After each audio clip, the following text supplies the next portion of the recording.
As always, the first step to integration is to look at the function we're integrating to kind of tell us what direction to go. So when we look at this function, we have a rational function. That's a fraction of two polynomials.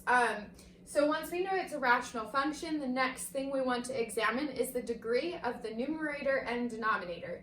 So for our function, the degree of the numerator is 1 and the degree of the denominator is 3. So it falls into this second case here where the degree of the numerator is less than the degree of the denominator, which means we can go ahead and begin partial fraction decomposition.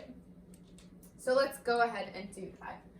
So our function is 3x plus 2 over x cubed minus 4x squared.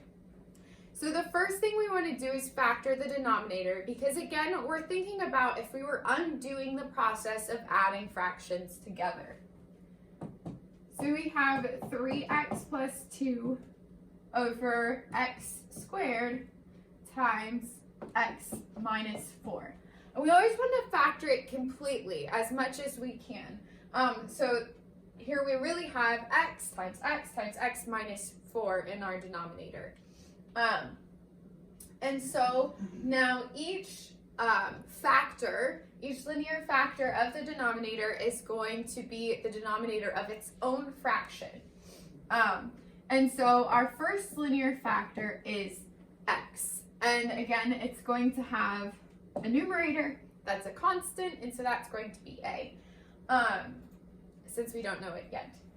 The next thing we're going to do, this one is different in that we have a repeated factor. Whenever we have a repeated factor, we write it as x squared. So we're not going to have an x and then another x. We'll have x and then our next denominator is going to be x squared, but still the numerator of that fraction is going to be a constant. And then lastly, our last factor is x minus 4. And so our numerator of that fraction is going to be c. So here we have 3 unknown variables that we want to solve for.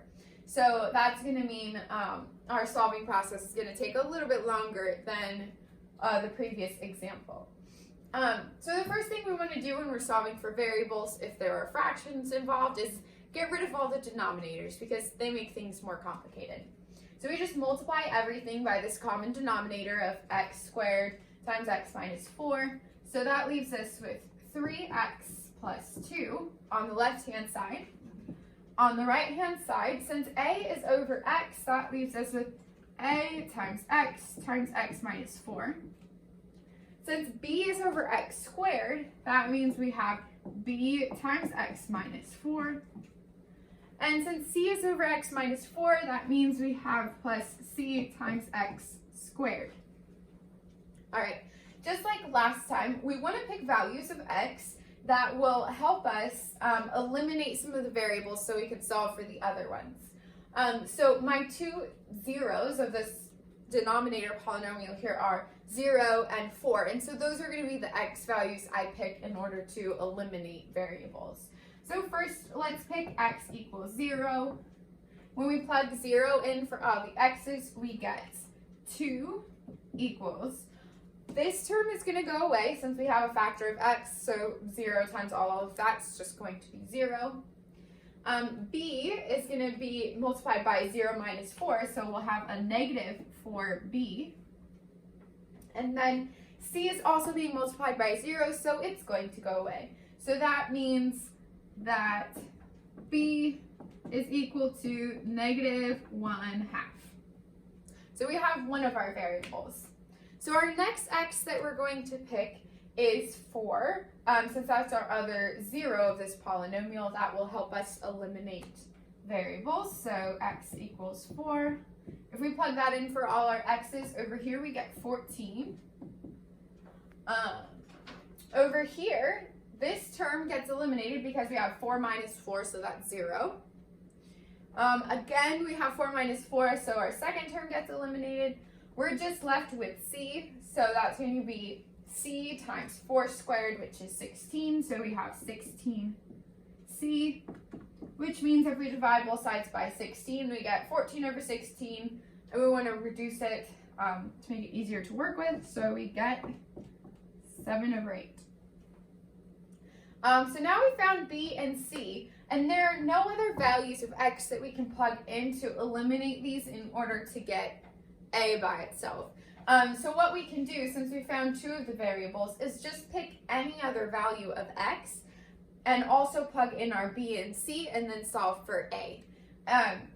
Now you don't want to pick values of x like 14/17 because that's just going to make it a mess. You want to pick something that'll work out nice. So I'm going to pick x equals 1.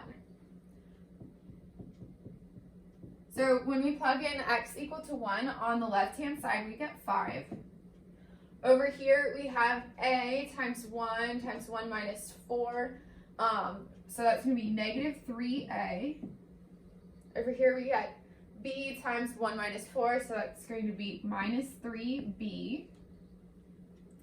And c times 1 squared is just plus c. All right, so now I have this equation. I can just plug in my values of b and c to solve for a. So I'll have 5 equals negative 3a minus 3 times negative 1/2, so that's plus 3/2. And then plus 7/8. Okay, and then with a little bit of addition and subtraction, we should eventually get that a is equal to negative 7/8. So now that we've solved for a, b, and c, we can rewrite this fraction as this addition of 3 fractions. And once we do that, we can integrate.